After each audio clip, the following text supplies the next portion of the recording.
Ladies and gentlemen, please take your seats.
That is for the nobody. Can we all take our seats?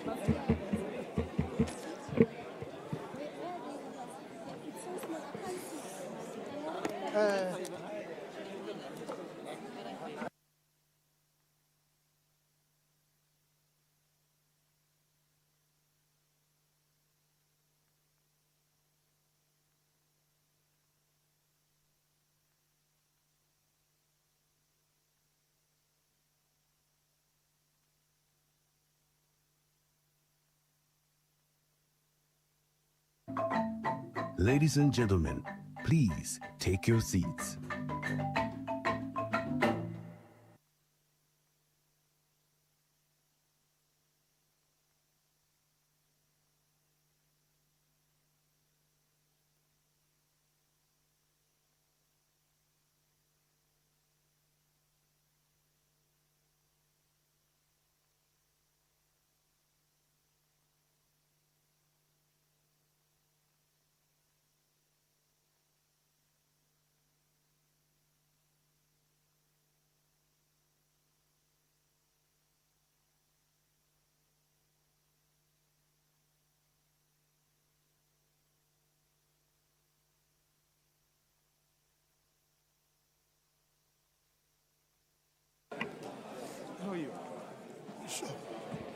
Good morning. Good morning. Good morning.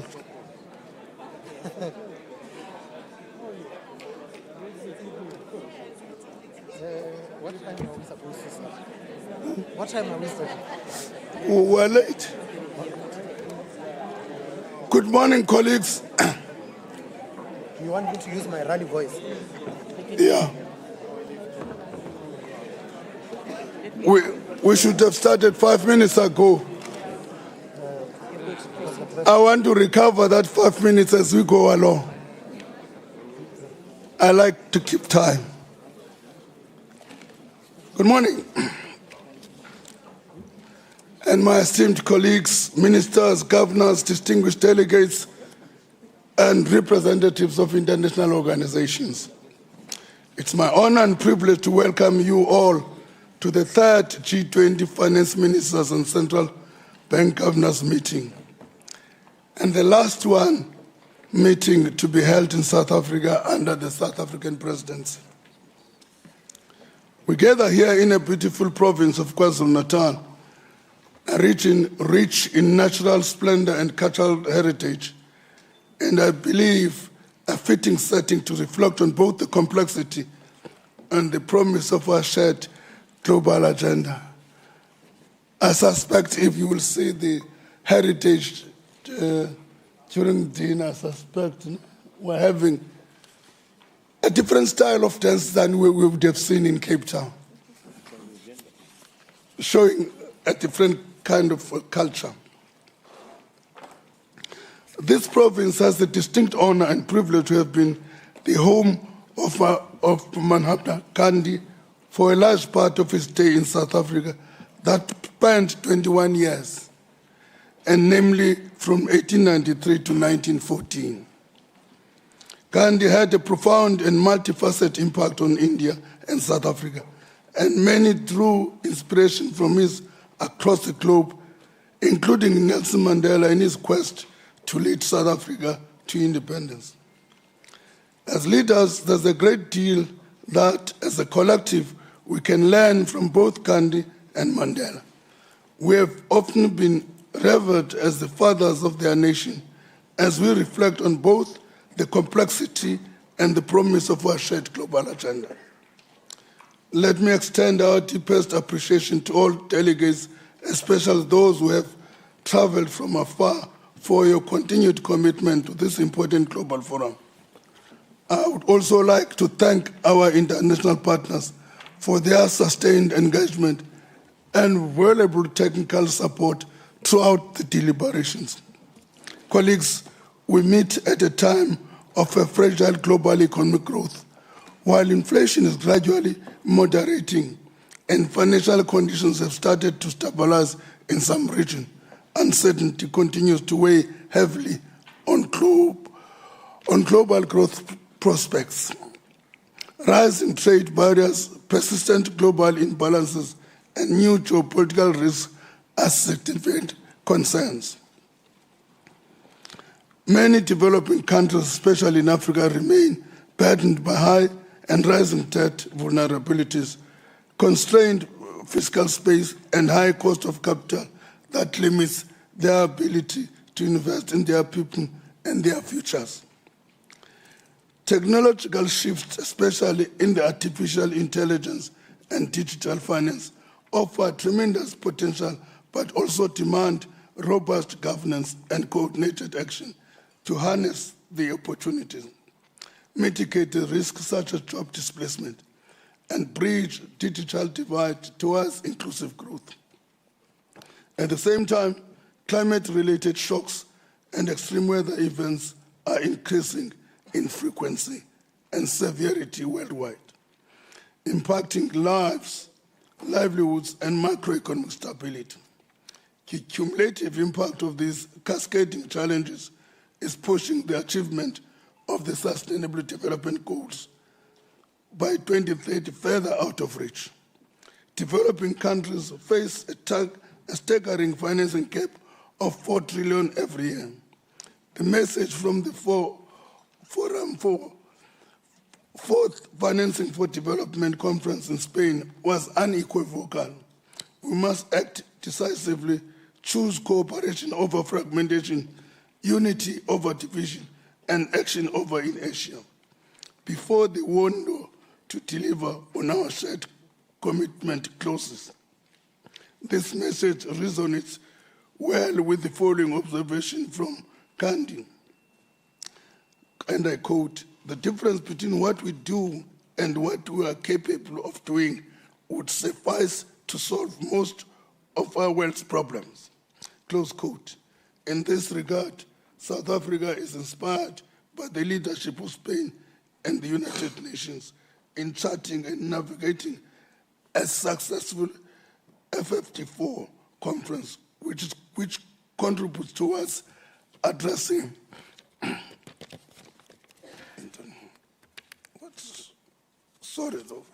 addressing the SDG finance gap, an issue which is critical for Africa, low-income countries in other regions, and for small developing states, including small island states.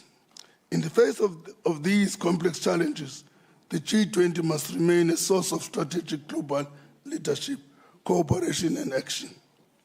We must extend our efforts if we are to reach our true potential as a collective, to enable us to deal decisively with economic, environmental, developmental, and social challenges that plague especially Africa, low-income countries in other regions, and small developing states.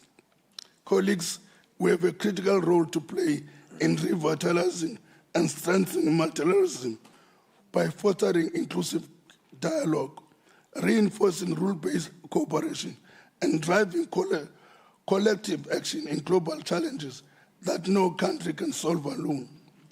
We have a substantial agenda ahead of us. Over the next 2 days, we'll engage in a robust and frank discussion on global macroeconomic developments and risk. We'll also take time to focus on the real economy that will provide a platform for concrete, action-oriented dialogue on how we can better support emerging and developing economies. Today, we'll consider pragmatic action to reform the international financial architecture, how to scale up the mobilization of infrastructure finance, as well as to strengthen international taxation. Tomorrow, we'll discuss the impediments to development and growth in Africa with a specific focus on macroeconomic vulnerabilities, weak institutions, poor infrastructure, and high cost of capital.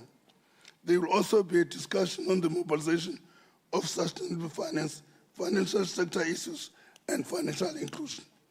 Let us approach these discussions with open minds, collective purpose, and a determination to deliver progress. The need for bold, cooperative leadership has never been greater. I thank you, and I look forward to a productive and forward-looking set of discussions over the next 2 days. Thank you. Over to you, Governor.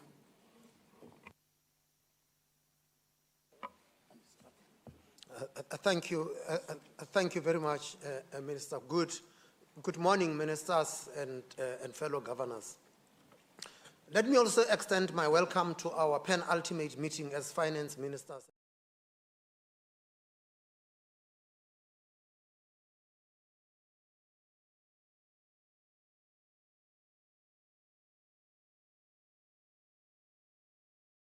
Global growth forecasts have been revised lower, and risks to the outlook are tilted to the downside.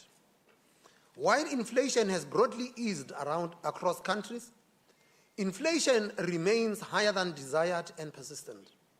Central banks have to skillfully navigate what uncertainty means for both their price and financial stability mandates.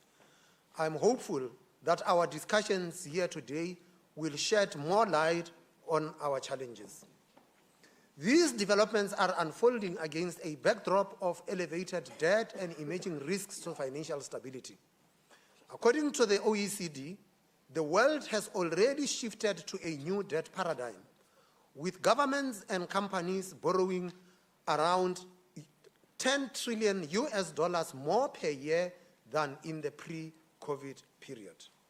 At the same time, the Bank for International Settlements analysis shows that credit growth is now driven more by lending to governments than to private sector, reflecting persistently high deficits and fiscal pressures. This evolving landscape raises the stakes on the interaction between fiscal and monetary policy, especially in avoiding fiscal dominance and maintaining financial stability. With fiscal space constrained and growth weak, our fiscal authorities will face challenges in rebuilding much-needed fiscal buffers in many countries. Fiscal risks continue to drive up long-term yields and debt service costs. Preserving macroeconomic stability while supporting inclusive and sustainable growth, therefore, remains crucial. Climate-related risks are also increasingly shaping fiscal positions and threatening financial stability. As such, adaptation and mitigation are no longer esoteric environmental concerns. They are economic imperatives. The challenge ahead will be to future fit our financial, fiscal, and economic policy frameworks by embedding appropriate responses to climate risks. Artificial intelligence also represents a significant turning point in the global economic landscape. We have, as such, given this topic a priority during these meetings. Governors have just come out of a very insightful side event on the implications of AI for productivity and labor markets. What is clear is that if harnessed effectively, AI has the potential to revive productivity growth and improve living standards. However, as policymakers, our challenge is not simply to catch up, but to ensure that this shift does not deepen inequality or destabilize already fragile labor markets. Getting the balance right between innovation and inclusion will be one of the defining policy imperatives of our times. For emerging markets and developing economies, the stakes are especially high. In Africa, for instance, the working age population is expanding rapidly, and according to the African Development Bank, the continent could potentially unlock up to $1 trillion in productivity gains by 2035, but only if we close critical gaps in data, digital infrastructure, skills, and capital access. Let me conclude by reiterating that as the G20, we carry a unique responsibility to shape a global recovery that is not only resilient, but also inclusive and forward-looking. This means deepening policy coordination, advancing structural reforms, investing in economies to adapt, to compete, and to thrive in a rapidly evolving global landscape. It also means ensuring that the gains of technological progress are broadly shared and to the benefit of all. The choices we make now, during these times of heightened uncertainty, will shape the future of global economic cooperation. I look forward to a rich discussion. For now, we have got guests who have enjoyed very much our side events this morning, and they have so much enjoyed the opening remarks that we have had, and we will now ask you to take leave of us. Zakis, take your people.